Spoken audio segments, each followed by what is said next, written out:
দর্শক, এই মুহূর্তে আমরা রয়েছি তিনবারের সাবেক প্রধানমন্ত্রী বেগম খালেদা জিয়াকে যেখানে সমাহিত করা হয়েছে সেখানে। আপনারা জানেন, খালেদা জিয়া মৃত্যুবরণ করার পর তার জানাজা অনুষ্ঠিত হয় জাতীয় সংসদ ভবনের পাশে।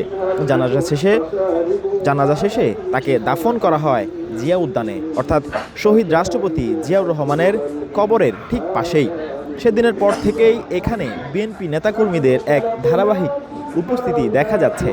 বিভিন্ন জেলা থেকে নেতাকর্মীরা আসছেন, ফুল হাতে দাঁড়িয়ে আছেন, কেউ নীরবে কবরের দিকে তাকিয়ে, কেউ আবার দোয়া মোনাজাতে অংশ নিচ্ছেন। চারপাশে শোক আর স্মৃতির এক আবহ তৈরি হয়েছে। দর্শক, সকাল থেকে আজকেও আমরা যেমনটি দেখছি, সকাল থেকেই জিয়া উদ্যান এলাকায় নেতাকর্মীদের ঢল নেমেছে। স্থায়ী কমিটির সদস্যরা, কেন্দ্রীয় নেতারা সবাই একে একে শ্রদ্ধা জানাচ্ছেন।